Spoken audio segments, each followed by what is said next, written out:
wa ala alihi wa ashabihi wa man ihtada bihadihi wastanna bisunnatihi ila yaumiddin. Fa inna ahsanal kalami kalamullah wa khairal hadi hadi Muhammadin sallallahu alaihi wasallam wa syarrul umuri muhdatsatuha wa kullu muhdatsatin bid'ah wa kullu bid'atin dhalalah wa kullu dhalalatin finnar. Amma ba'du. Ma'asyiral muslimin wal muslimat, Bapak Ibu jamaah Masjid Baitur Rahmat, Baitur Rahim yang dimuliakan oleh Allah Subhanahu wa taala. Puji dan syukur kehadirat Allah atas segala limpahan karunia dan nikmat yang begitu banyak yang selalu melekat dan menyertai kita dalam hidup ini, jamaah sekalian. Ternyata kenikmatan yang Allah berikan pada kita sangat mahal, sangat bernilai dan tidak bisa diukur dan juga dinilai juga dengan dunia dan seisinya. Oleh karenanya jamaah sekalian, nikmat ini karena bisa hilang, maka harus kita jaga sebaik-baiknya, yaitu kita terampilkan diri kita untuk selalu bersyukur di dalam setiap saat kita memperoleh nikmat, jamaah sekalian. Semoga Allah memberikan kita taufik untuk selalu bersyukur ya terhadap semua nikmat yang Allah berikan pada kita dengan beribadah padanya. Kemudian salawat dan salam semoga selalu dicurahkan pada uswah hasanah kita Nabi Muhammad SAW, kemudian pada keluarga, istri-istri, para sahabat dan setiap pengikut beliau yang setia sampai akhir zaman. Semoga kita termasuk di antara pengikut Nabi yang bersabar dan setia menjalankan syariat yang mulia ini sampai ajal menjemput kita masing-masing. Bapak Ibu jamaah yang dimuliakan oleh Allah dan yang saya cintai lillahi ta'ala, semoga Allah berikan kita rezeki dan juga taufik berupa ikhlas di dalam kajian kita kali ini. Dan di pertemuan ini kita akan bahas tentang masalah ibadah yang sebentar lagi akan kita lakukan jamaah sekalian, yaitu ibadah udhiyah atau dalam kata lain adalah ibadah kurban jamaah sekalian. Dan di antara nikmat yang Allah berikan kepada kita, Allah masih memberikan kita umur panjang, bisa menjumpai 10 hari dan malam awal dari bulan Dzulhijjah jamaah sekalian. Dan di dalam hadis yang ada, ini adalah hari-hari di dunia yang paling utama. Kita melakukan amal soleh apapun, maka itu akan menjadi amal soleh yang paling besar pahalanya dan lipatannya jamaah sekalian. Dan ini berdasarkan hadis yang mulia riwayat Imam Al-Bukhari dan lainnya dari Ibnu Abbas radhiyallahu anhuma. Nabi kita sallallahu alaihi wasallam bersabda, min ayyamin al-amalu shalihu fiha ahabbu ilallahi min hadhil ayyamil ashr. Tidak ada hari-hari dalam satu tahun yang amal soleh itu lebih dicintai oleh Allah daripada yang dikerjakan di 10 hari dan malam ini. Karena saat itu Nabi bersabda di 10 hari dari bulan Dzulhijjah yang awal jamaah sekalian. Jadi intinya dari sabda Nabi ini, kalau kita melakukan amal soleh apapun di 10 awal dari bulan Dzulhijjah, maka itu akan menjadi amal soleh yang paling dicintai oleh Allah. Tingkatan paling itu jamaah sekalian berarti tidak ada yang menyamainya. Berarti menjadi amalan yang paling baik, paling besar ya, paling besar dan juga paling banyak lipat gandanya. Dan ini umum jamaah sekalian. Makanya dalam riwayat yang lain Nabi bersabda, afdalu ayyamid dunya ayyamul ashr. Jadi hari-hari di dunia ini yang paling utama adalah hari-hari di awal dari bulan Dzulhijjah, 10 hari awal dari bulan Dzulhijjah. Jadi itu seperti itu jamaah sekalian. Dan sekali lagi ini sampai ulama itu mengatakan 10 hari dan malam awal bulan Dzulhijjah itu mengalahkan keutamaan bulan Ramadan. Umumnya orang tahu cuma Ramadan jamaah sekalian. Namun ya ternyata selain Ramadan ada yang lebih utama darinya, yaitu 10 hari dan malam awal bulan Dzulhijjah. Bahkan dalam hadis yang mulia ini lanjutannya Pak, kita singkat saja. Ya, satu kali amalan atau kita beramal apapun itu nilainya adalah sama dengan jihad sampai mati Pak. Jadi amalan jihad itu masih kalah dibandingkan amalan yang dikerjakan di dalam 10 hari dan malam dari bulan Dzulhijjah. Ya, yang bisa membandingi amal solih di saat ini adalah kita berjihad sampai mati. Padahal kita bisa melakukan amalan berkali-kali dan dalam jumlah yang banyak. Nah, setiap amalan itu bandingannya adalah jihad sampai mati. Makanya Nabi di akhir hadis ini berkata, illa rajulun kharaja bi nafsihi wa malihi falam yarji' min dzalika bi syai'. kecuali yang bisa membandingi 10 ya amalan yang ada di 10 hari dan malam bulan Dzulhijjah adalah seseorang yang keluar dari rumahnya dengan bawa diri dan hartanya, namun pulang tidak bawa apa-apa. Jadi pulang tinggal nama jemaah sekalian. Ya, hartanya habis, jiwanya melayang. Kemudian jemaah sekalian, tentang ibadah udhiyah, kalau bahasa kita adalah ibadah kurban. Ya, definisinya adalah ma yuzakka taqarruban ilallah ta'ala. Ya, ma yuzakka taqarruban ilallah ta'ala fi ayyamin nahri bi syara'idha makhsusah. Jadi tentang masalah ibadah udhiyah atau kurban yang di antara ibadah yang begitu banyak yang bisa kita lakukan di 10 hari dan malam awal bulan Dzulhijjah, definisinya adalah yaitu hewan yang disembelih dalam rangka mendekatkan diri kepada Allah. Jadi kita menyembelih hewan untuk mendekatkan diri pada Allah. Jadi sarana mendekatkan diri pada Allah di dalam Islam sangat banyak. Di antaranya adalah menyembelih hewan. Ya. Kapan menyembelihnya? Yaitu fi ayyamin nahar, di hari-hari menyembelih hewan. Ya, kapan itu? Ya mulai dari tanggal 10, 11, 12, 13, 4 hari jemaah sekalian. Bisyara itu makhsusah dengan syarat-syarat yang khusus. Jadi untuk mendekatkan diri pada Allah, hewan yang disembelih ini ada syarat-syaratnya, Pak. Jadi ada syarat dalam diri orang yang menyembelih dan hewan yang disembelih. Seperti nanti akan kita jelaskan. Sebab jemaah sekalian di sana orang musyrik untuk mendekatkan diri kepada selain Allah seperti kepada jin gitu ya, itu juga mereka punya syarat-syarat sama, Pak. Nah, kita sebagai orang yang bertauhid itu juga sama memiliki syarat, cuman jauh beda antara kita dengan mereka, jadi nggak bisa disamakan, Pak ya. Kemudian tentang sejarah kapan ibadah udhiyah ini disyariatkan, mulai disyariatkan kapan, Pak? Yaitu ibadah yang mulia ini jamaah sekalian itu awal mula disyariatkan di tahun 2 Hijriah. Tahun berapa jamaah sekalian? Tahun 2 Hijriah. Yaitu bersamaan dengan tahun di mana Allah Taala menurunkan syariat siam Ramadan, zakatul fitri, zakatul mal, salatul aidain, salat 2 hari raya. Kemudian ditambah ini jamaah sekalian, yaitu ibadah menyembelih hewan kurban. Jadi di tahun 2 Hijrah itu sangat banyak syariat-syariat baru yang turun jemaah sekalian ya. Kemudian tentang masalah dalil disyariatkannya hewan, emang menyembelih hewan kurban itu ada dalam Al-Qur'an, sunnah Nabi dan juga ijma' kesepakatan ulama. Ya, yang pertama adalah firman Allah. Allah Subhanahu wa taala berfirman jemaah sekalian, "Fasholli li rabbika wanhar." Fasholli li rabbika, maka salatlah karena Rabbmu hai Muhammad. Wanhar, dan menyembelihlah hewan. Perintah salat dulu, baru saat itu menyembelih hewan kurban. Nah, sebagian ulama menafsirkan ayat ini itu kita diperintahkan untuk melakukan salat Id dulu, habis itu baru menyembelih hewan kurban. Seperti itu jamaah sekalian. Dan perintah ini sudah dilaksanakan sendiri oleh Nabi. Jadi Nabi itu intinya adalah pengejawantahan dari Al-Quran. Ya, karena akhlak beliau itu adalah Al-Quran jamaah sekalian. Ternyata beliau sendiri menjalankannya, menafsirkan Quran ini, yaitu beliau dalam hadis riwayat Imam Al-Bukhari dan Muslim, kata Anas bin Malik radhiyallahu anhu, beliau pernah berkurban 2 ekor kambing kibas. Kambing kibas itu kambing domba. 2 ekor kambing domba yang berwarna putih campur hitam, Pak. Atau dibalik, berwarna hitam campur putih, jadi warnanya double 2 gitu ya. Kemudian yang bertanduk juga. Berarti kambingnya bukan kambing cempe, Pak, bukan kambing kecil, tapi kambing yang sudah dewasa. Berarti buktinya bertanduk, Pak. Kemudian beliau menyembelihnya sendiri. Karena memang sunnahnya orang yang berkurban itu kalau bisa menyembelih sendiri itu lebih baik. Ya, tapi kalau takut dengan darah, nggak bisa ngerti, Pak, ya sudah serahkan kepada yang lain. Dan beliau membaca bismillah serta takbir Allahu Akbar saat menyembelih itu. Dan kemudian beliau meletakkan kakinya pada leher yang mendekati punggung beliau.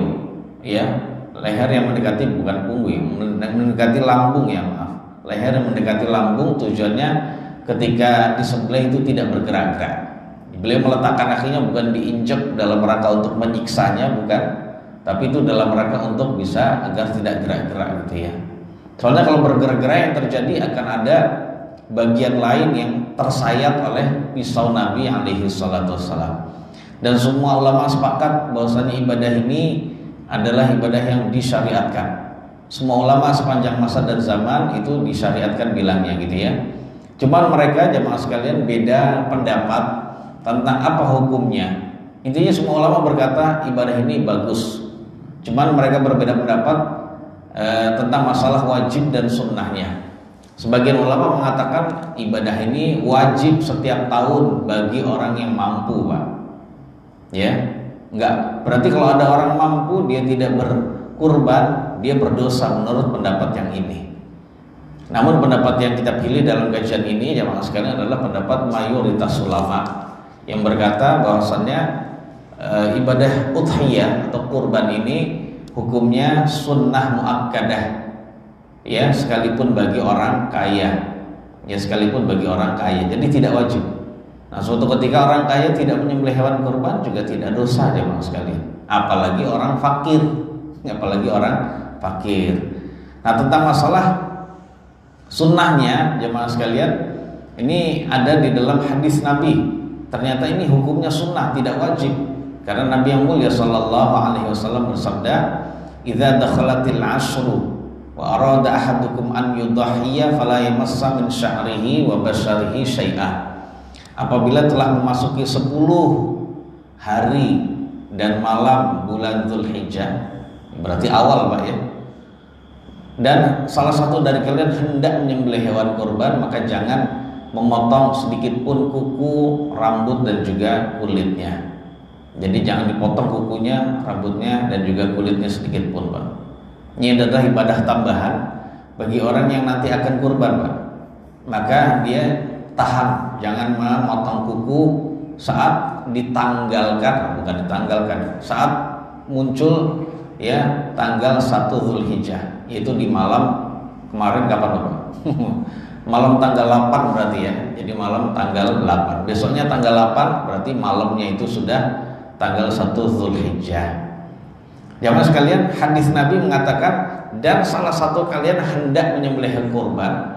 Nabi di sini mengaitkan ya ibadah kurban itu dengan kehendak. Berarti kita boleh tidak berkehendak. Boleh tidak berkehendak. Yang berarti menunjukkan kesimpulannya ibadah kurban ini tidaklah wajib. Suatu ketika kita tidak mau, bukan berarti tidak suka, Pak. Ya, tidak berkorban, maka itu tidak berdosa. Mungkin uangnya buat dialihkan yang lain, itu tidak mengapa. Dan tentang masalah dalil ini itu berkuat dengan amalan sebagian sahabat Nabi dan tidak ada yang mengingkari ketika itu. Ternyata Abu Bakar dan Umar radhiyallahu anhuma, beliau keduanya orang mampu, Pak. Namun beliau pernah tidak berkurban. Ya, tidak berkurbannya dua sahabat Nabi yang mulia ini bukan berarti rutin tiap tahun nggak kurban, nggak. Tapi ada di dalam setiap tahun dan dalam tahun beliau tidak berkurban. Kemudian Abu Mas'ud Al-Ansari juga begitu. Dia pernah tidak berkurban, ya, di suatu tahun padahal dia mampu. Jadi untuk memberi pelajaran pada orang lain bahwasanya kurban itu tidaklah wajib walaupun bagi orang kaya sekalipun, gitu ya. Demikian ya Mas sekalian. Kemudian jamaah yang dimuliakan oleh Allah, tentang masalah hikmah kenapa kita berkurban. Ibadah yang Allah syariatkan pada kita mesti ada hikmahnya, Pak. Nah, hikmah itu sangat banyak. Di antaranya adalah yang pertama, dengan kita melaksanakan ibadah kurban berarti kita bersyukur kepada Allah atas nikmat umur panjang. Nikmat dikasih kehidupan, masih diberikan kehidupan jamaah sekalian. Ya. Dan ini kita bisa lihat dari ya cerita dan juga kisah Nabi Ibrahim dan Ismail. Nabi Ibrahim ya karena karena beliau bersyukur pada Allah atas nikmat anaknya diberi umur panjang. Ismail pun demikian, akhirnya diberikan tebusan domba dari surga, disembelih oleh Nabi Ibrahim alaihissalam. Dan kita pun seperti itu. Jadi cara bersyukur nikmat panjang bukan ulang tahun ya mas sekalian. Ini budaya yang tidak baik, ya budaya yang tidak diajarkan oleh syariat kita. Justru setiap tahun ada yang lebih baik, bahkan lebih hebat daripada itu, yaitu menyembelih hewan kurban. Ya, seperti itu. Kalau alasan orang yang ulang tahun kan ngasih sedekah orang lain juga, ini juga ngasih sedekah. Kalau itu berdosa karena tasyabuh dengan orang-orang Nasrani, kalau ini adalah ibadah yang mulia, sangat jauh di antara keduanya. Ya mohon itu jangan dibiasakan jamaah sekalian. Ya tentang masalah hal itu, jadi intinya kita diberi umur panjang itu, ya kita bersyukur pada Allah dengan kita melaksanakan ibadah. Ya kita misalnya rajin ngaji kita sudah sampai mana Pak? Udah bisa baca Quran betul, dengan betul sesuai dengan kaidah tajwid atau belum? Kemudian kalau sudah bisa, hafalnya baru sudah berapa Pak? Apa baru 1 juz atau 1 juz aja belum? Ya intinya kalau kita nggak 30 juz ya paling nggak juz 30 gitu loh. Jadi bersyukur itu adalah dengan ibadah, bukan apa? Bukan untuk melakukan hal-hal yang memang tidak disyariatkan. Kemudian hikmah yang kedua jemaah sekalian, menghidupkan sunnah Nabi Ibrahim alaihissalam ketika dia diperintahkan oleh Allah untuk menyembelih anaknya, namun ternyata Allah ganti dengan tebusan kambing domba dari surga. Akhirnya kambing domba itu disembelih jemaah sekalian. Ya. Jadi disembelih untuk sebagai ganti anaknya di hari raya Idul Adha. Ya, seperti itu jemaah sekalian. Dan karena itu sunnah Nabi Ibrahim itu diikuti pula oleh Nabi kita Shallallahu Alaihi Wasallam. Berarti dengan ibadah kurban kita menghidupkan sunnah dua nabi yang mulia, Nabi Ibrahim dan Nabi kita Muhammad Sallallahu Alaihi Wasallam. Kemudian yang kedua jemaah, yang ketiga, hikmahnya adalah kita dapat mengenang orang beriman kalau dia melakukan ibadah kurban, dia bisa mengingat dan mengenang kesabaran Nabi Ibrahim dan Ismail dan sikap keduanya yang memprioritaskan ketaatan pada Allah dan cinta padanya mengalahkan cinta pada diri sendiri dan anak. Dan ternyata itu menjadi sebab ya Nabi Ibrahim dan Ismail dapat nikmat berupa tebusan hewan domba dari surga. Ditambah yang kedua, musibah dihilangkan dari dia Pak. Loh begitu Pak. Karena taat melaksanakan perintah, musibah hilang, dapat nikmat dari surga itu berupa domba. Ini hendaknya menjadi peringatan, pelajaran bagi kita. Kalau kita dalam hidup ini ingin dibebaskan dari segala macam problematika, masalah dunia yang begitu banyak, dekatkan diri kita pada Allah. Utamakan taat kita pada Allah. Ke masjid ini dalam bentuk taat jemaah sekalian. Sholat setiap hari gitu ya. Kita utamakan. Kita kalau apalagi ini hari libur, long weekend lagi jemaah sekalian. Bener gak jemaah? Libur panjang gitu ya, long weekend lagi. Kita pengennya tuh libur tidur aja Pak. Itu yang kita senangi untuk diri kita.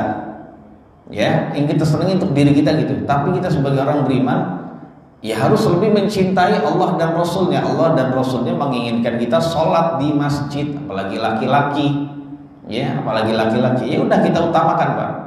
Allah juga menginginkan kita, menghendaki, memerintahkan kita untuk ngaji, diupdate ilmunya. Sudah ngaji, walaupun kita pengennya di rumah santai aja, ngopi gitu ya, baca WA, baca ini dan itu. Tapi ternyata ada yang lebih hebat dari itu, yaitu menghadiri kajian majelis-majelis ilmu yang sudah Bapak Ibu sudah dipampang itu. Itu jauh lebih baik dibandingkan di rumah saja jemaah. Memang perlu ada jihad Pak. Kalau nggak ada jihad ya pengennya di rumah aja kita. Jadi seperti itu. Nah kemudian yang berikutnya, hikmah yang keempat jemaah sekalian, ketika seorang beriman ingat tentang kisah Nabi Ibrahim dan Ismail itu, maka dia bisa meneladani kesabaran kedua nabi yang mulia ini dalam melaksanakan ketaatan. Ya, di dalam melaksanakan ketaatan, dan dia bisa mendahulukan dan memprioritaskan cinta kepada Allah mengalahkan cinta kepada hawa nafsu dan juga syahwat. Nah seperti itu jemaah sekalian. Karena ibadah dan taat kepada Allah butuh kesabaran. Ya, sabar Pak. Nah berarti menunjukkan ibadah itu memang sesuatu yang berat, makanya butuh kesabaran. Butuh kesabaran dan butuh kontinuitas. Ya, butuh konsisten terus jemaah sekalian sampai mati.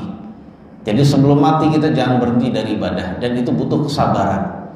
Dan buktinya Nabi Ibrahim Dan Ismail khususnya dia rela untuk mati untuk beribadah. Jadi karena memang ibadah sampai mati ya mas sekalian. Nggak apa-apa lelah kita di dunia, sabar itu memang melelahkan. Sabar sekali lagi memang melelahkan dalam rangka untuk beristirahat di kehidupan berikutnya. Jadi jangan sampai kita malah santai di sini, namun ternyata kita berlelah-lelah di sana karena disiksa oleh Allah. Lebih baik kita berlelah-lelah di dunia dalam rangka bersabar, dalam rangka beristirahat nanti di surga jamaah sekalian. Karena di dunia ini memang tempatnya capek memang. Habis istirahat capek lagi, terus begitu. Nggak pernah jamaah sekalian kita mengalami istirahat terus. Orang yang kaum merbahan itu adalah kaum nggak baik jemaah sekalian ya dalam urusan dunia dan akhirat. Jadi demikian jemaah sekalian. Jadi jangan sampai kita justru malah lelah nanti dengan siksaan yang bermacam-macam, mulai dari kehidupan kita di alam barzakh, kemudian di hari kiamat dan di tempat keabadian. Nauzubillah. Nah seperti itu jemaah sekalian. Kemudian mungkin ada yang berkata tentang masalah ibadah kurban ini. Apa sih kaitannya antara, kan tadi diantara hikmahnya bersyukur pada Allah. Apa kaitan antara bersyukur dan menumpahkan darah hewan? Ya, seperti itu ya mas sekalian. Bersyukur kok menumpahkan darah hewan? Kaitannya apa gitu ya? Maka kalau ada yang berkata demikian, bisa kita jawab jamaah sekalian dengan dua sisi.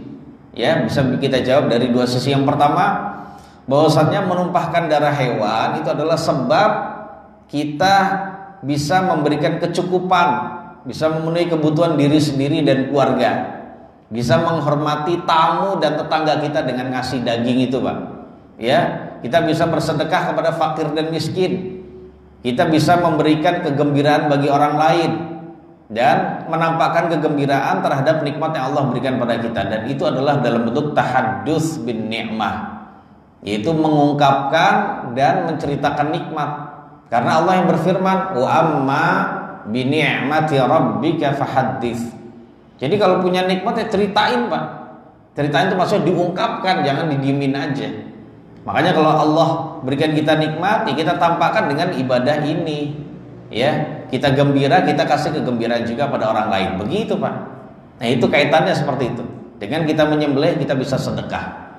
Yang kedua jemaah sekalian, dari sisi yang kedua, bahwasanya dengan kita menyembelih hewan kurban, kemudian kita makan, itu dalam rangka sebenarnya kita benar-benar percaya dan yakin, ya, meyakini, membenarkan apa yang Allah kabarkan kepada kita. Bahwasanya Al-Quran mengabarkan kita, bahwasanya Allah menciptakan hewan ternak untuk kemanfaatan bagi manusia, dan Allah izinkan kita untuk memakannya. Wa minha ta'kulun, itu kata Allah. Sebagian dari hewan ternak ada yang kalian makan. Nah sekarang cara memakannya gimana jemaah sekalian? Ya disembelih dulu. Nah tidak ada cara bagi umat Islam untuk memakan hewan melainkan dengan cara disembelih. Ya seperti itu. Kemudian mungkin ada jemaah sekalian subhat gitu ya. Ada subhat dari orang yang sakit hatinya dengan kemunafikan dan keraguan-keraguan terhadap Islam. Ya gitu ya jemaah. Karena memang ibadah kurban ini atau ibadahnya umat Islam kadang diinin pak, dikritik gitu ya. Bahwasannya ibadah kurban itu adalah ibadah yang sadis, ibadah yang kejam gitu ya, ibadah yang isinya kejahatan terhadap hewan dan lain-lainnya semacam-macam ucapannya pak.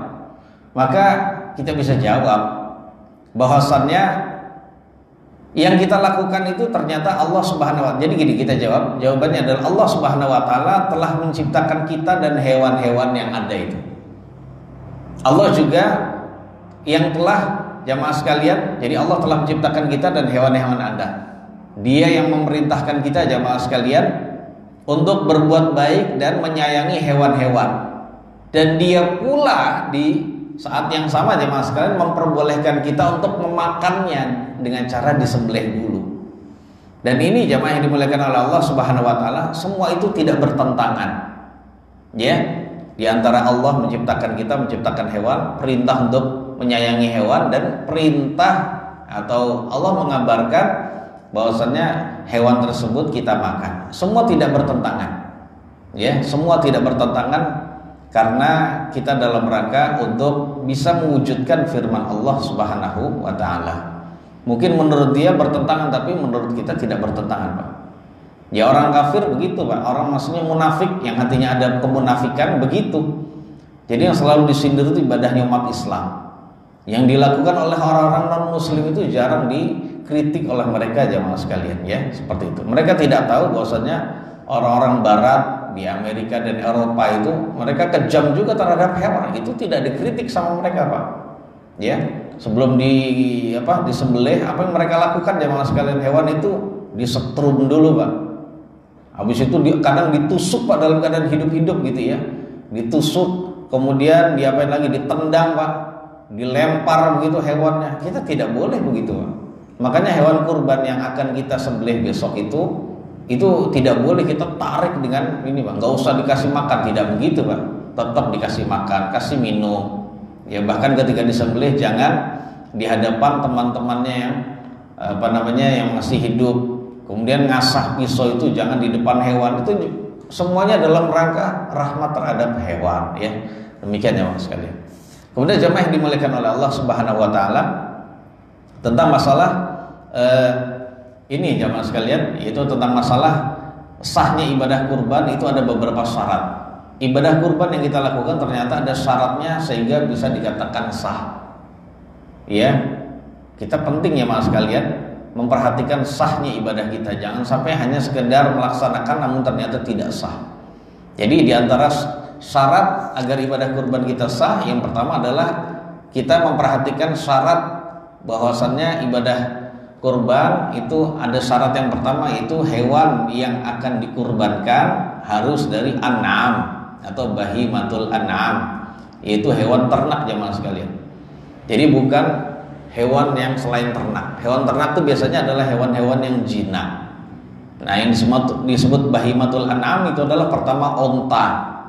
Warna apapun ontanya itu, jenis apapun, baik betina maupun jantan. Ini onta jemaah sekalian. Kemudian yang kedua adalah sapi jemaah sekalian. Sapi baik yang jantan maupun betina. Ya, sapi jenis apapun itu. Sapi Brahma, sapi Kupang, sapi Australia, sapi India, semacam-macam. Pokoknya sapi, Pak. Dan sapi yang dimaksud adalah sapi piaraan, bukan sapi liar. Kayak bison gitu. gitu. Enggak gitu, Pak.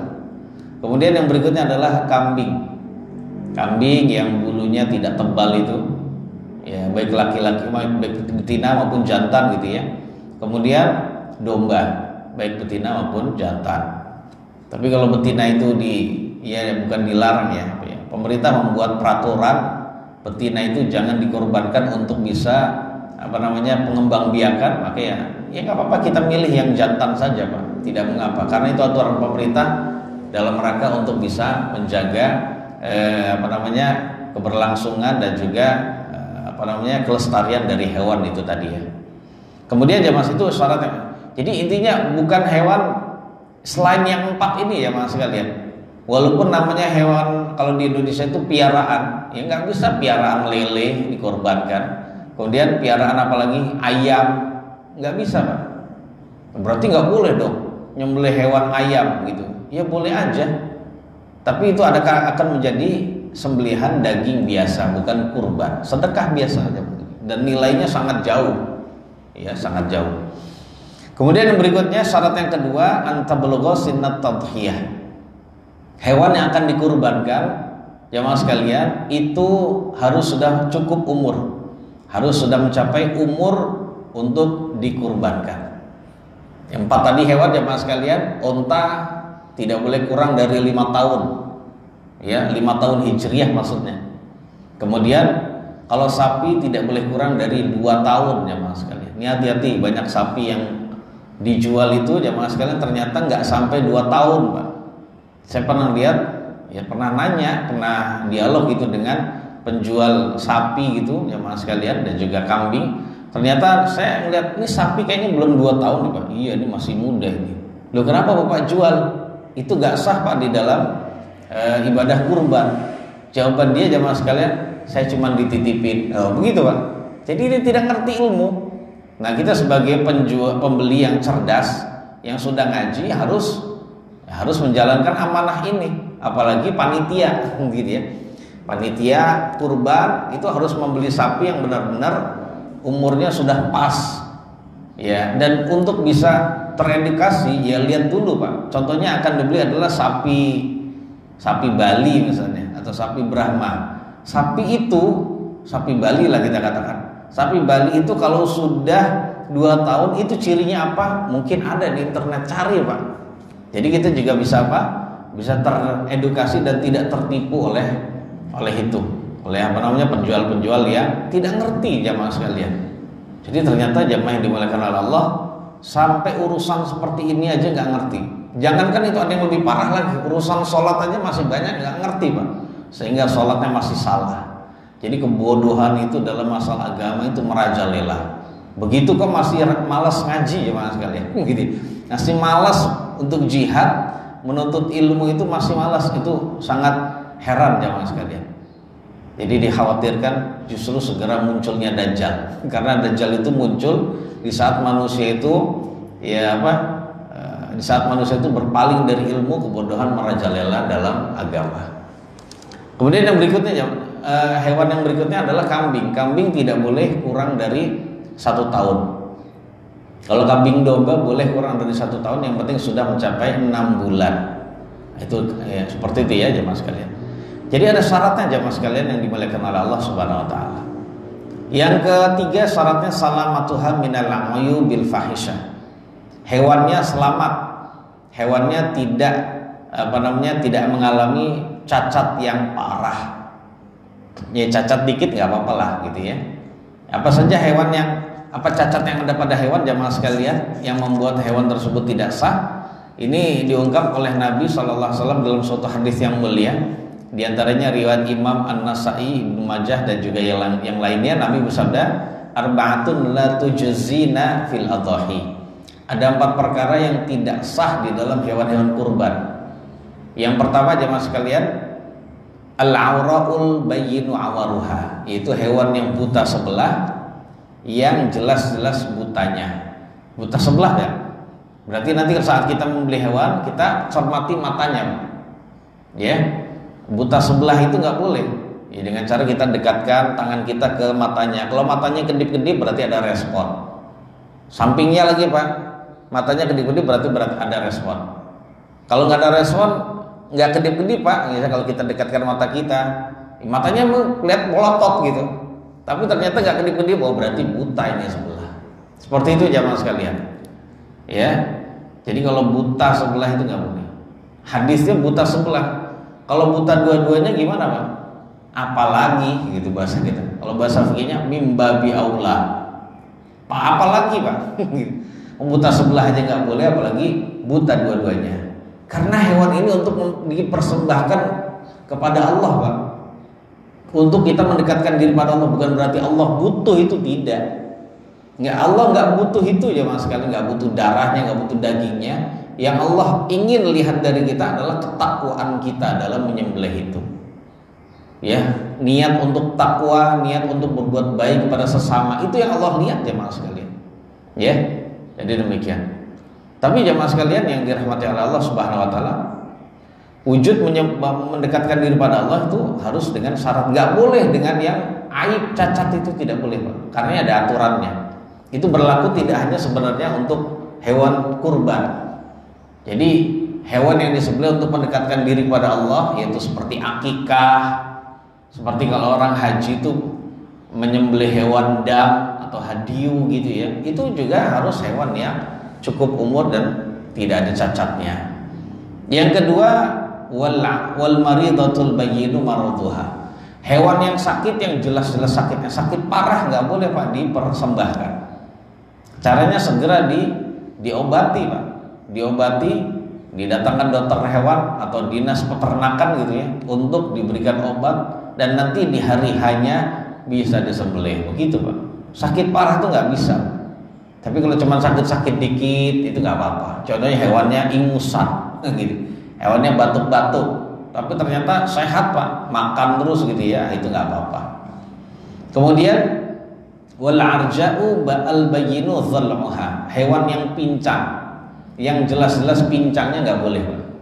kakinya ada nggak patah tapi pincang Pak, itu nggak boleh jamaah sekalian, apalagi buntung gitu ya. Nah makanya saran kami jamaah sekalian, nanti ketika beli hewan dan sampai di Masjid Baitur Rahim ini, nyembelih di sini Pak ya, atau di mana? Oh di. Nah nanti pas nurunin hewan sapinya Pak, jangan kita yang nurunin, yang nurunin adalah orang sana, karena khawatir kalau memang kita turunin patah, ya kita nggak bisa itu disembelih, nggak bisa diganti itu. Yang nurunin, Anda yang nurunin salah, harusnya begini loh, dia salah, dia aja yang nurunin gitu. Soalnya ketika dia sendiri nurunin salah, patah gitu ya, ya sudah balikin, minta ganti gitu ya. Seperti itu jamaah sekalian. Atau paling tidak ada apa namanya, ada tanjakan gitu ya, ada tanjakan atau turunan gitu, sehingga apalagi dari hewan apa dari truk itu, di sini pesannya banyak, ini tinggi Pak, jadi perlu sesuatu yang bisa dijadikan pijakan oleh hewan tersebut agar tidak patah saat turun dari kendaraan. Demikian. Apalagi buntung Pak, itu tidak boleh, karena ada hewan yang ketika lahir, hewan berkaki 4, saat lahir cacat Pak, punya 2 kaki doang gitu ya. Saya pernah lihat itu gambar di internet gitu, hewan kambing cuma 2 kaki doang. Nah gitu, jadi tidak boleh Pak.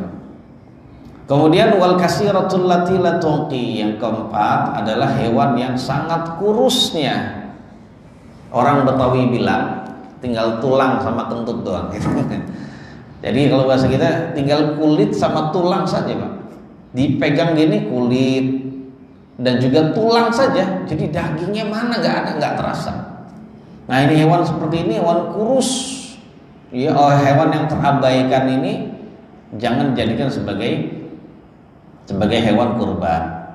Nah aib ini adalah disepakati oleh para ulama ya, bahwasanya adalah tidak sah untuk dijadikan sebagai hewan kurban, digemukkan dulu hewannya. Makanya di zaman Nabi dan Salaf itu biasa Pak, hewan-hewan yang akan dijadikan kurban itu digemukkan, ada penggemukan. Ya mungkin makannya diperbanyak, makan minum gitu ya. Kalau perlu dengan makanan yang lain, ampas tahu gitu ya, silakan, nggak masalah. Yang penting jangan makan makanan yang membahayakannya. Demikian jemaah sekalian. Adapun aib selain ini, itu insya Allah tetap sah. Seperti ada apa jemaah sekalian? Ada hewan yang telinganya itu bolong karena untuk tanda. Itu kalau memang tidak bolong itu lebih baik. Tapi seandainya bolong sedikit itu tetap sah. Misalnya tanduknya salah satunya atau dua-duanya itu agak patah sedikit Pak, itu juga tidak mengapa. Kemudian ada lagi hewan yang ompong Pak. Jadi bukan berarti nggak ada gigi, mungkin ada gigi sebagian dan sebagian lagi ompong. Itu hewan yang cacat namun cacatnya tidak masalah. Ya, kemudian ada lagi hewan yang putus buntutnya. Ya, pernah digigit serigala misalnya atau apa gitu ya, pernah digigit hewan yang lain sehingga putus buntutnya, itu juga tidak mengapa. Kemudian ada lagi hewan yang putus hidungnya Pak. Ya, pernah berantem dengan hewan lain, digigit habis itu putus hidungnya. Termasuk hewan yang dikebiri, itu juga cacat, namun cacat yang tadi disebutkan itu tetap sah ya ibadah kurbannya. Kemudian jemaah yang dimuliakan oleh Allah Subhanahu wa taala, di antara syarat sah kurban adalah niyatut tadhhi, atau niat kita untuk, atau niat tadhiyah, niat kita ingin berkurban. Karena ini adalah ibadah butuh niat Pak, walaupun tidak harus diucapkan. Jadi niatnya bagaimana ketika kurban? Ya saat kita menyerahkan, ya yang terbaik kalau kita berniat, kita hadirkan niat tersebut. Saya niat berkurban, saya hadiahkan pahalanya untuk, selain untuk saya, itu untuk keluarga saya. Seperti itu, baik yang masih hidup maupun yang sudah tiada, maka saat itu pahalanya sampai Pak. Ya kita barengkan niat itu ketika menyembelih, itu lebih baik. Atau kalau tidak, saat kita membeli Pak, dengan membeli itu kita niat untuk kurban, itu sudah sampai kurban niatnya itu. Walaupun ketika kita menyembelih kita tidak menyaksikannya Pak, karena kita serahkan kepada panitia masjid, habis itu kita pergi mudik ke kampung gitu ya, pulang atau kemana kita tidak menyaksikannya, sah Pak. Ya niat itu ada ketika kita membelinya. Atau bagi orang-orang yang punya kambing dan sapi banyak, ada sebagian dari hewannya untuk kurban, maka dengan dipisahkan, dia memisahkan untuk kurban, itu sudah niat juga Pak. Jadi seperti itu. Dan niat itu jamaah sekalian itu bisa ada, dan sambil kita niatkan pahalanya untuk selain diri kita, untuk keluarga kita yang masih hidup maupun yang sudah tiada, maka akan sampai kepada mereka semua. Kalau istrinya 4, saya niatkan buat istri 4, dapat itu semua pahala anaknya. Jadi nggak perlu tiap tahun itu jamaah sekalian, tahun ini buat ayah, tahun ini buat ibu, tahun ini buat anak kakak gitu, anak yang pertama. Nggak perlu gitu. Jadi di atas namakan kepala rumah tangga, dan pahalanya itu jamaah sekalian diperuntukkan selain untuk kepala rumah tangga, untuk keluarganya yang ada di rumahnya.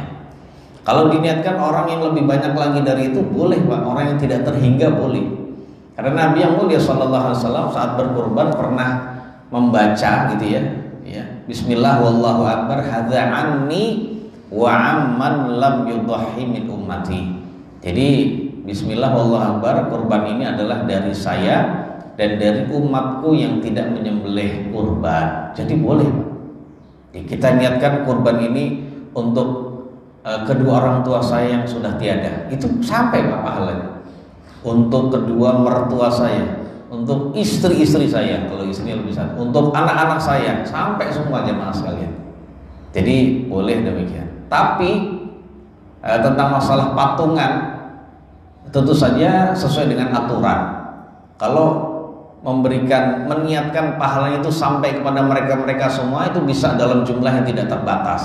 Tapi untuk patungan harta membeli hewan itu ada aturannya. Kalau onta itu jamaah sekalian, itu paling banyak patungannya 10 orang, 7 atau 10 orang. Kalau sapi paling banyak patungannya 7, kurang dari 7 boleh, 1 aja boleh kok gitu ya. Kemudian kalau kambing nggak bisa patungan, kambing domba dan kambing itu tidak bisa patungan jamaah sekalian. Jadi kalau patungan anak-anak gitu ya, untuk beli kambing ya itu namanya patungan beli daging sembelihan biasa, bukan kurban. Karena kambing itu tidak boleh patungan Pak ya. Jadi seperti itu ya.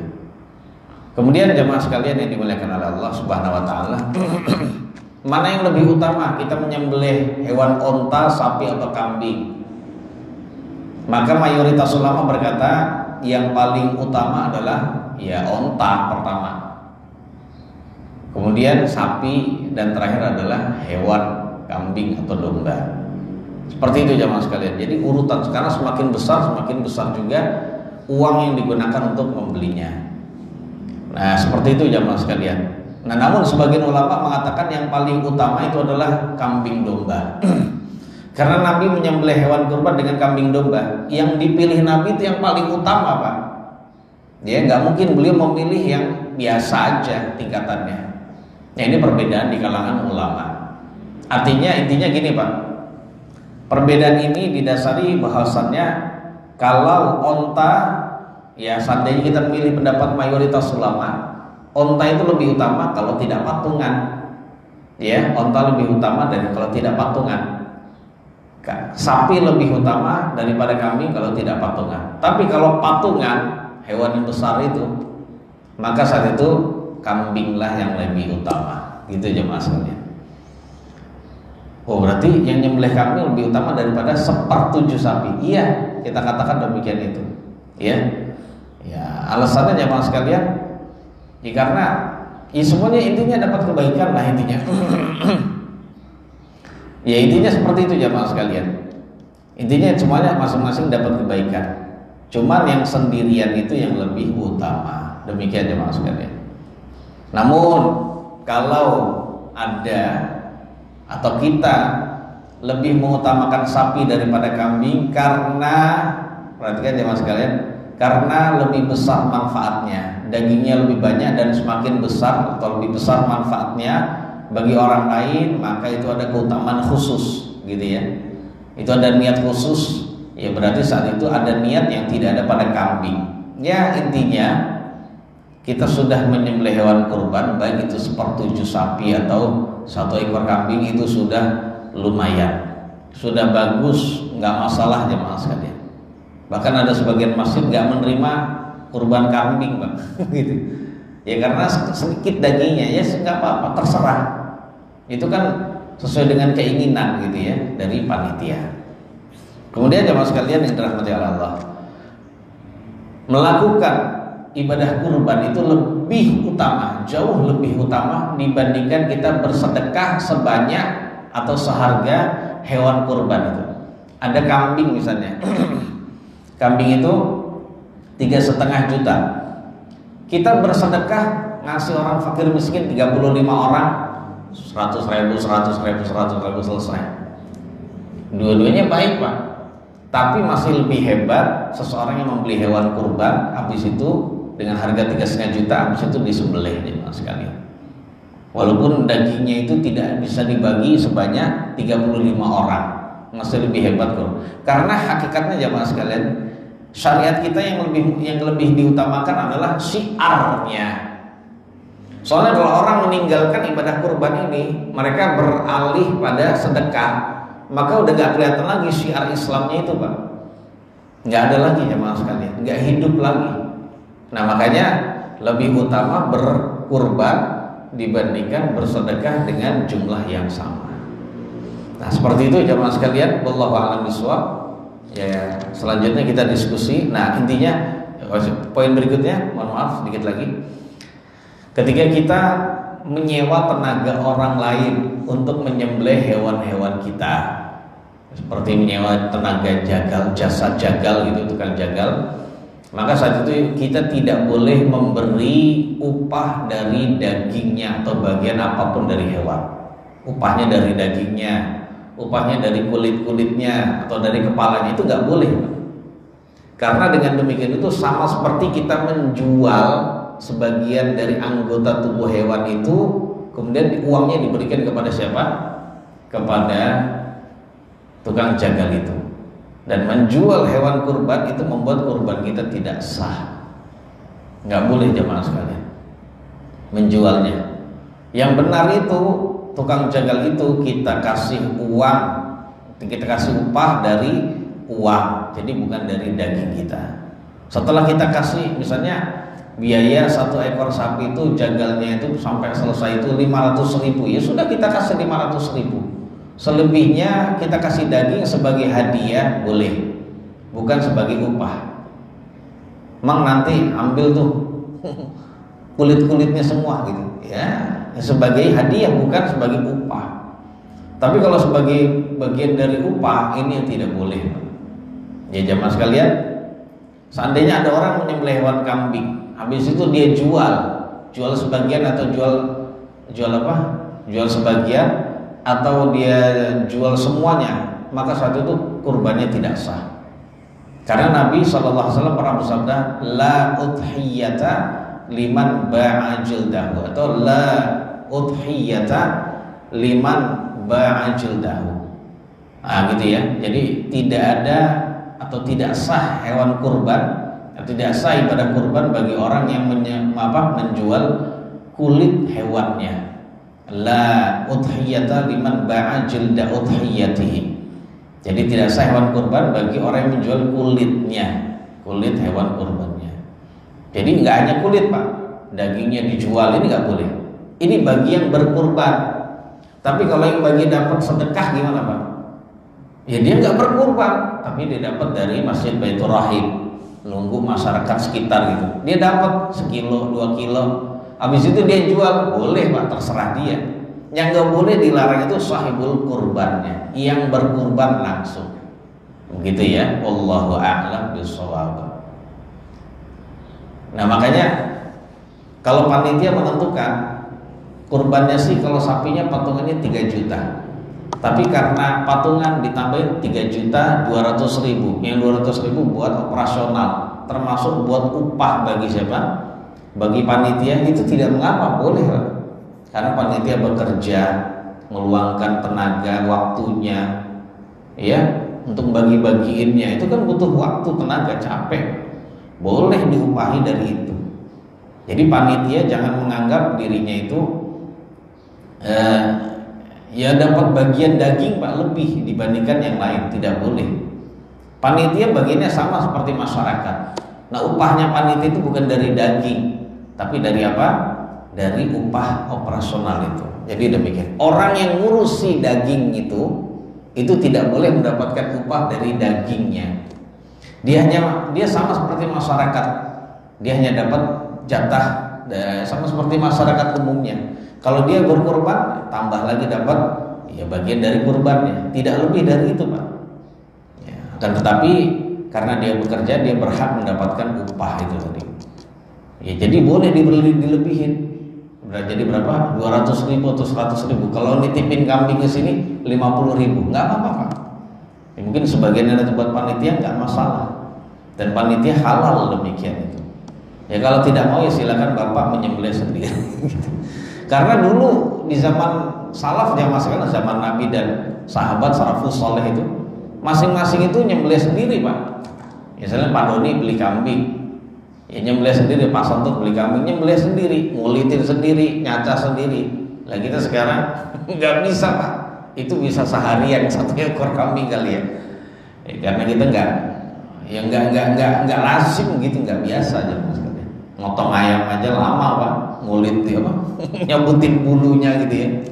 Nah, demikian kalau memang nggak ahli begitulah. Ya, akhirnya udah kita serahin orang aja. Nah, nggak apa-apa aja Pak. Wallahu a'lam bishawab. Monggo di antara Bapak Ibu ada yang mau bertanya? Selagi saya bisa, saya jawab. Berkenan dengan ini atau yang lain, silakan.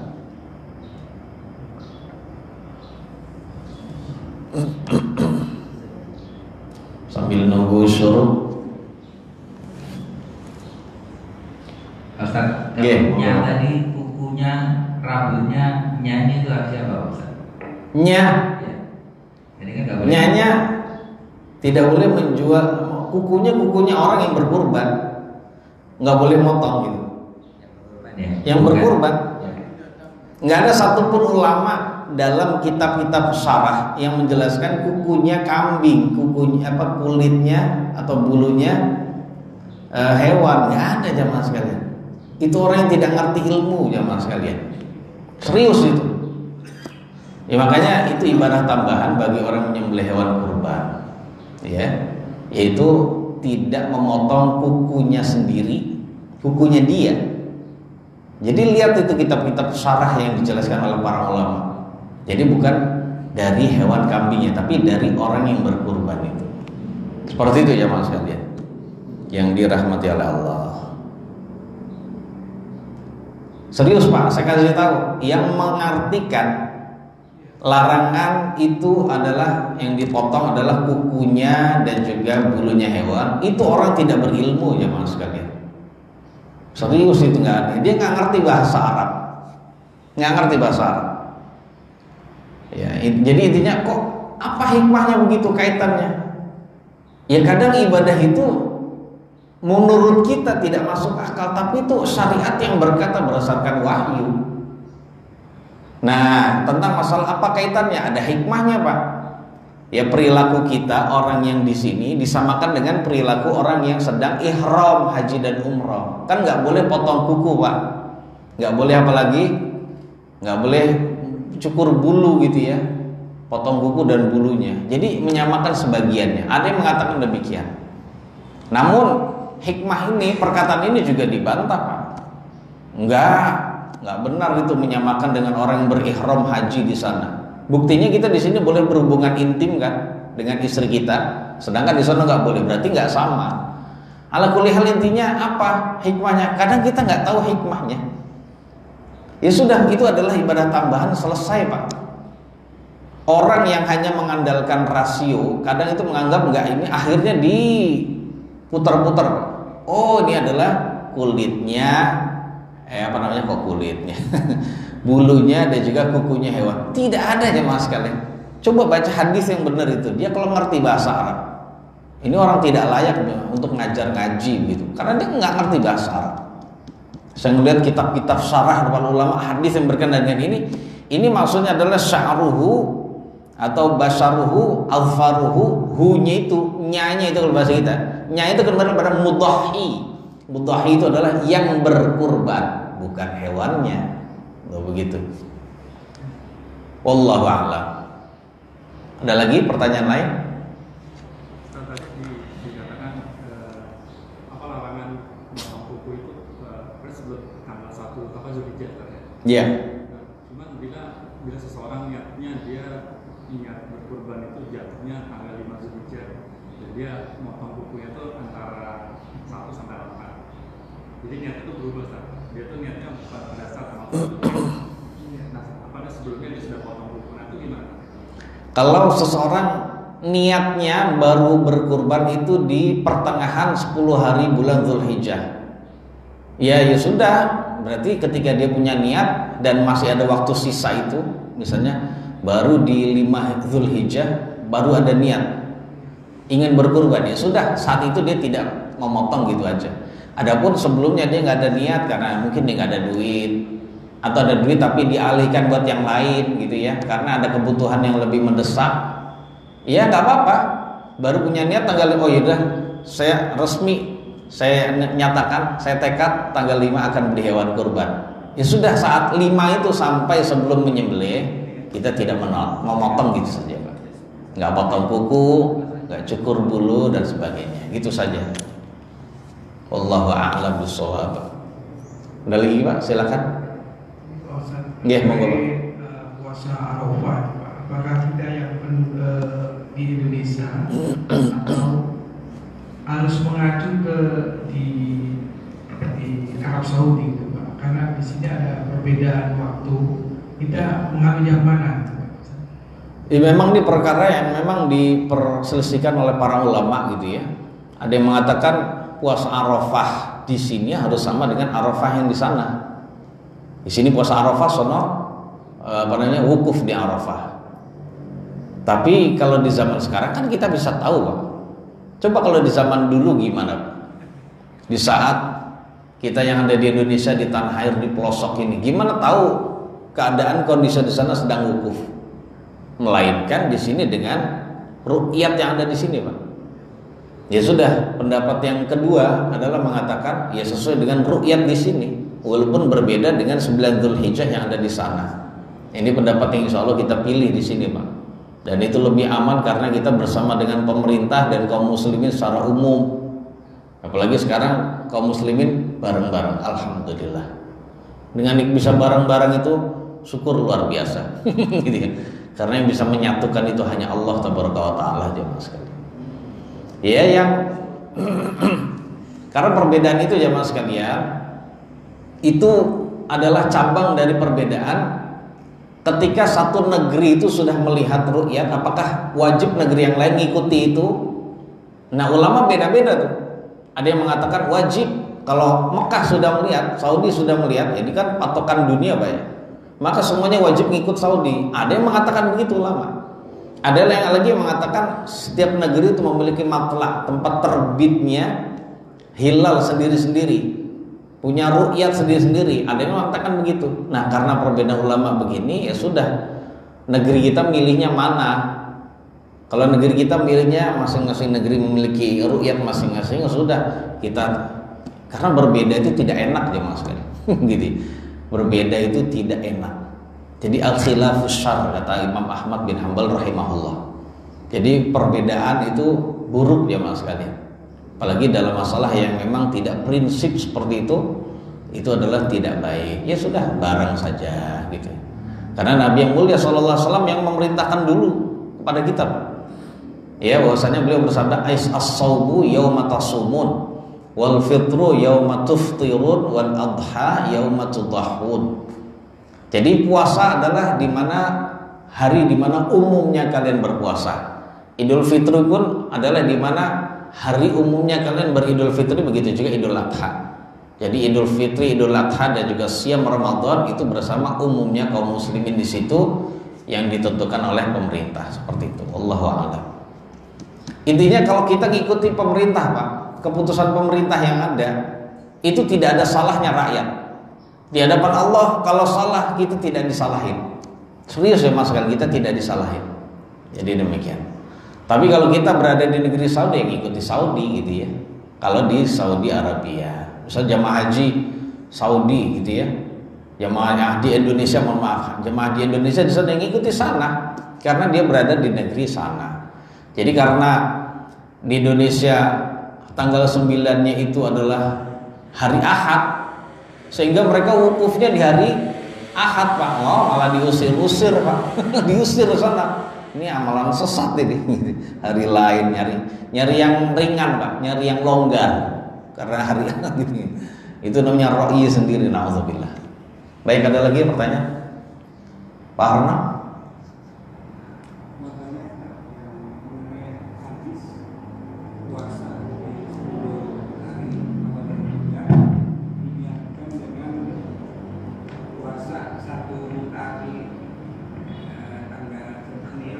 Gimana ulangin Pak?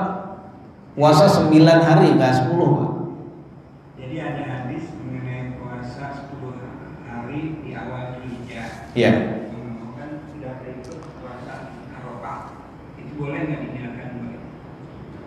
Jadi jemaah sekalian, ada hadis memang Nabi berpuasa di 9 hari Dzulhijjah. Nah, kalau kita memang bisa puasanya 9 hari itu Pak. Kalau tidak bisa berarti di tanggal 9 saja.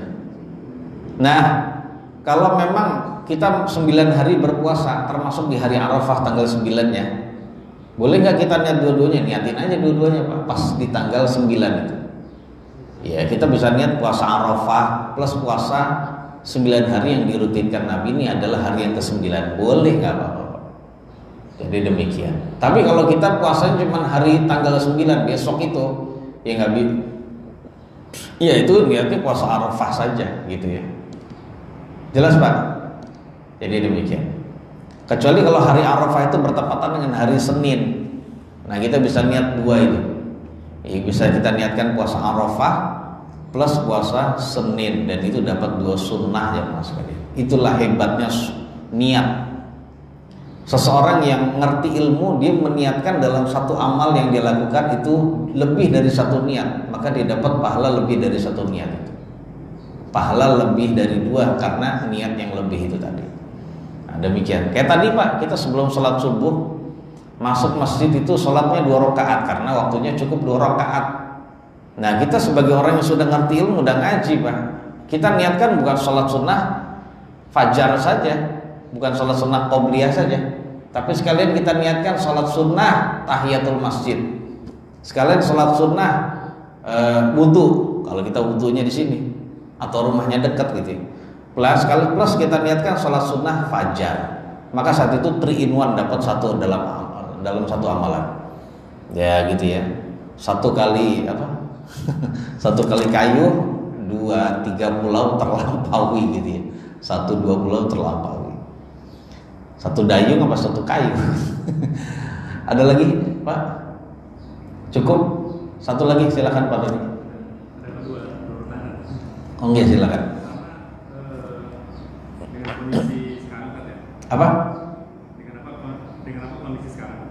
Kalau dengan apa penyembelihan kita lakukan di daerah di perumahan kita, yang apa yang mayoritas penduduknya itu lebih mampu kan? Lebih afdal mana? Lebih apa Pak? Lebih mampu. Oh lebih mampu. Secara ekonomi. Nggih. Dibandingkan dengan kita melakukan penyembelihan di daerah-daerah tempat pencil kita. Itu lebih afdal mana kan?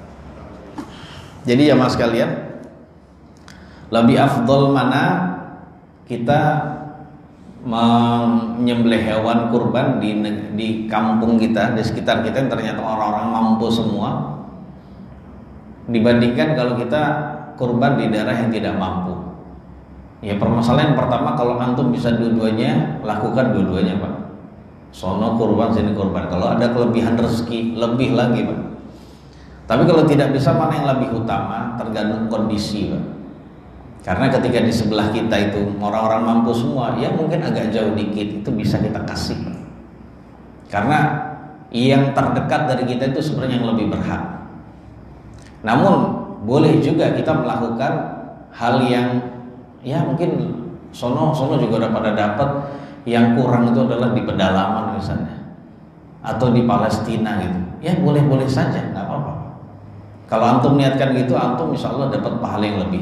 Ingat ya mas sekalian, suatu kebaikan itu bisa berlipat ganda kalau memang mengalami kondisi orang yang kita berikan kebaikan itu adalah orang yang sangat-sangat membutuhkan, begitu. Ketika dia udah kelaparan, udah benar-benar Pak, kita kasih dia roti Pak, kasih duit 10.000, 20.000, itu lebih besar dibandingkan kalau kita ngasih orang miskin yang dia belum sampai taraf kelaparan, tapi kurang dia, tapi belum sampai kelaparan. Nah beda Pak kondisi dari orang yang disedekahi. Jadi untuk bisa berlipat ganda itu tergantung kondisi dari orang yang bersedekah, terkadang dari kondisi orang yang disedekahi, dan terkadang bisa dilihat dari hari atau waktu dari orang yang bersedekah itu. Jadi tergantung kondisi Pak. Kalau antum niatkan gitu, insya Allah dapat kondisi yang terbaik juga, bisa Pak. Untuk bisa mengetahui itu ya bisa ono, bisa ini Pak yang utama. Untuk memastikan itu kita tidak bisa tahu. Bisa jadi yang bersedekah kurban itu ke pedalaman, ya udah kita nyembelihnya di pedalaman aja, kita transfer. Nah dengan transfer antum sudah niat itu sudah dapat pahala itu. Nah kalau sudah demikian itu ya sudah antum transfer, insya Allah dapat kebaikan lebih besar dibandingkan sekitar orang kaya semua. Bisa jadi seperti itu. Atau jemaah sekalian, kita juga melihat sisi yang lain. Kita berkurban di sini dalam rangka memberikan kegembiraan bagi tetangga kita, walaupun dia orang yang mampu, nggak apa-apa. Karena tetangga kita itulah yang paling dekat dengan kita. Ketika kita meninggal, siapa yang ngurus Pak? Tetangga kita Pak, bukan orang pedalaman. Oh begitu jemaah sekalian, bukan orang pedalaman. Ya ketika kita meninggal, ada sebagian kaum muslimin Pak, itu nggak suka sholat di dekat masjidnya Pak, nggak suka karena mungkin masjidnya kurang nyunah lah, kurang inilah, macam-macam jemaah sekalian, alasan macam-macam. Namun ketika dia meninggal, siapa yang ngurus? Apakah orang yang masjid yang jauh yang dia selalu datangi? Enggak Pak, ternyata yang ngurus adalah tetangganya sendiri, yang ketika itu dia jarang mendatangi masjid yang dekat tetangganya itu. Tetangga jemaah sekalian. Adapun masalah perbedaan kita sholat dengan saudara kita, itu cuma perbedaan yang nggak prinsip. Udah datang di situ masjid itu, ramaikan masjid itu. Karena Nabi yang pesan ke kita, liyusallir rajulu fil masjidil ladzi yalihi. Hendaknya seseorang sholat di masjid yang dekat dengan dia. Kalau dia mau masjid yang jauh ya mungkin jangan kebiasaan. Ya jarang-jarang lah. Ya. Tapi yang kebiasaan kita sholatnya di masjid yang dekat rumahnya. Kecuali kalau masjid dekat rumah itu banyak bid'ahnya Pak. Bid'ahnya seperti ada kuburan di dalam masjid. Ada apa lagi Pak? Yaitu yang paling parah, kuburan di dalam masjid misalnya. Nah itu baru saat itu kita bisa memilih ke masjid yang lebih jauh. Tapi kalau cuma sekedar kunut, sekedar zikir, kan kita tidak bisa tidak melakukan, tidak mengapa Pak. Kan di situ ada sisi persamaannya. Jadi jangan jauh-jauh. Udahlah seperti itu aja Mas. Itu juga saudara kita gitu ya. Jadi jangan menjauh. Jadi masalah seperti itu Pak. Bisa jadi demikian. Jadi tetangga kita yang kita perhatikan, berbuat baik. Karena Nabi yang bersabda, "Idza sami'ta jiranaka yaquluna qad ahsanta faqad ahsanta." Kalau kamu mendengar tetanggamu berkata kamu itu baik, kamu benar baik. Jadi penilaian tetangga kita tentang kita baik itu diakui oleh agama, diakui oleh Allah. Wa idza sami'tahum yaquluna qad asata faqad asata. Kalau tetangga kita nih bilang kamu ini orang nggak baik, benar kita orang nggak baik Pak di mata Allah juga. Ya demikian. Wallahu a'lam. Yang kedua pertanyaannya terkait sama sholat atau sholat di masjid. Jadi seringkali saya lihat imam dan khutbah, imam dan diganti gitu tadi. Imam dan sholat dan khotibnya yang berbeda. Iya, baik. Tentang sholat Idul Fitri, Idul Adha yang antara imam dengan khotibnya berbeda, itu juga tidak mengapa. Tapi yang lebih afdol, memang ulama berbeda pendapat itu tentang boleh dan tidaknya. Nah, karena ulama beda pendapat gitu, maka yang lebih utama antum pilih Pak ya, yang dia bisa berkhutbah dan bisa jadi imam, bacaannya baik. Ada orang yang bisa berkhutbah tapi pas bacaannya rusak, jangan juga. Ada yang bisa pas bacaan bagus oleh khutbahnya nggak bisa, ya juga jangan. Tapi kalau antum ingin memilih dua-duanya juga silakan. Ya intinya boleh Pak, tapi yang paling utama adalah apa yang ada dari Nabi SAW dan para sahabat. Mereka yang melakukan imam juga khutbah, itu yang terbaik. Monggo Pak, nggak apa-apa. Cukup. Oh terakhir nih, habis ini udah kira. Silakan. Iya.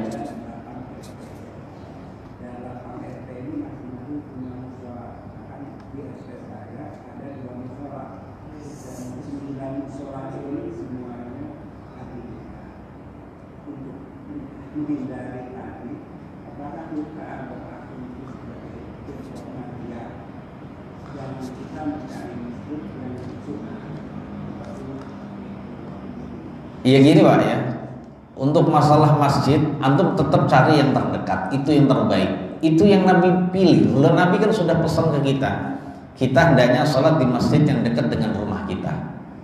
Ada unsur persamaan saudara kita, walaupun sono kunut kita ya sunahnya kunut juga, bagusnya ngikut ya gitu ya. Sono zikirnya kencang ya kita pelan saja, habis itu pulang. Sono merayakan perayaan-perayaan memang tidak disyaratkan, kita tidak usah selesai Pak. Tapi kan ada unsur persamaan, sama-sama ikut sholat berjamaah, rakaatnya juga sama, bacaannya sama, udah di situ lebih baik.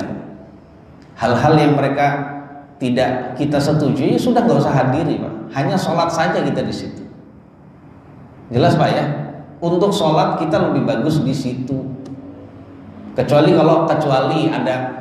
ada alasan lain, seperti imamnya bacanya rusak, itu sholatnya terburu-buru, ya oke, berarti saat itu dan imamnya sudah diingatkan tetap seperti itu saja, berganti imam begitu saja, ya sudah, berarti kita ada alasan bisa memilih masjid yang lebih jauh dari itu. Tapi kalau imamnya bacanya bagus, cuman beda amalan kita saja, sudah, kan kita nggak dipaksa ngikutin dia, sebagaimana mereka juga kita nggak pas ngikuti dia, sebagaimana kita juga tidak memaksa ngikuti kita gitu ya. Ya sudah selesai Pak.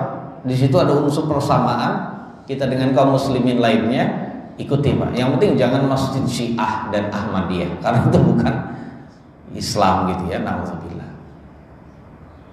Jangan Syiah Pak. Kalau kaum muslimin lainnya silakan nggak apa-apa. Tapi kalau masjid itu masjid Syiah atau karena di masjid tapi Ahmadiyah, antum jangan coba-coba sholat di situ. Demikian. Jadi maksud awal sholat itu kan mungkin situ salah satu pengurus imamnya Oh sholawatan. Ya antum nggak usah sholawatan, antum sholat aja. Mereka sholawatan, antum sholat sunnah saja. Nggak konsentrasi, ya itu bisa ada uzur. Berarti antum sholat sunnahnya di rumah. Sholat sunnah di rumah, nanti pas qomat langsung ke masjid, begitu tuh Pak. Antum kalau saya Pak lebih memilih ngikut sabda Nabi, sholat di dekat masjid rumahnya. Ini Nabi yang kita kata senang dengan sunnah, itu sabda Nabi Pak. Nabi yang ngomong supaya kita sholat di masjid dekat rumahnya, sudah selesai Pak. Ada masalah seperti itu, sudah kita sholat sunnah di rumah, nanti segera lari ke masjid dengan motor kita atau jangan lari-lari tapi dengan motor kita langsung ke masjid yang itu qomat gitu Pak ya. Datang sudah qomat, sudah selesai. Pulang nanti setelah selesai sholat dia dizikir berjamaah, kita zikir sendiri, selesai pulang. Habis pulang sholat ba'diyah di rumah, kan lebih utama seperti itu Pak. Nah nanti dalam kondisi yang lain ya kita boleh sholat di tempat yang lain, ini nggak masalah. Tapi kebiasaan kita sholat di rumah kita kan lebih enak Pak, lebih enak. Karena sekali lagi jemaah sekalian, ya ini kaum muslimin, ya tetap kita ketemu dengan, karena ada hak mereka jemaah sekalian dari kita juga tetap berinteraksi dengan mereka. Karena bisa jadi nanti ketika kita meninggal justru saudara-saudara kita yang selama ini kita jauhi, justru kita nanti akan mengurusi jenazah kita gitu. Di Solo nggak kenal, nggak tahu Pak, nggak kenal kita, nggak datang. Ya terkadang begitu jemaah sekalian. Ya makanya tetangga itu penting untuk, karena itu kan termasuk dalam tetangga Pak. Jadi tetangga kita pernah bahas itu masuk dalam tetangga itu gimana Pak? Yaitu orang yang orang yang pokoknya radius 40 rumah dari semua sisi, Pak. 40 sono gitu ya. Itu tetangga kita semua, Pak. Gitu, masuk tetangga. Apalagi satu RT. Satu RT itu tetangga semua isinya gitu. Wallahu a'lam bishawab. Itu kalau ikut sabda Nabi demikian. Ada hal-hal yang kurang, itulah namanya dunia. Ya sudah, hal-hal yang memang kita dengan mereka bersatu, sudah unsur itu yang kita perkuat di situ. Dengan kita tetap bertemu dengan dia, ucapin salam, kan dapat pahala, Pak. Ketemu senyum, itu saudara kita, Pak. Jadi demikian. Kadang seperti itu jemaah sekalian yang dirahmati Allah Subhanahu wa taala. Cukup jemaah sekalian, saya kira itu. Mau tanya, Pak? Ya, mengenai Syiah tadi, Pak. Kan sebagai orang awam itu memang sulit membedakan Syiah dan Sunnah lah gitu. Okay. Seminggu terakhir ini memang saya dengar kalau di rumah kedengaran itu, Pak, mereka ada salawatan tapi nyebut nama Husain, Ali, apa itu ciri-ciri Syiah juga itu. Bisa, Pak. Di mana itu, Non? Saya udah seminggu ini arahnya dari sana, arah dari belakang jalan raya itu. Kalau istri saya bilang dari belakang restoran Pondok Laras itu kan. Karena setiap hari kita bingung nih. Ada ya Husain. Bisa jadi, Pak. Seminggu ini udah nah itu nggak tahu, ada kan kedengaran dari rumah kalau Iya, bisa jadi itu.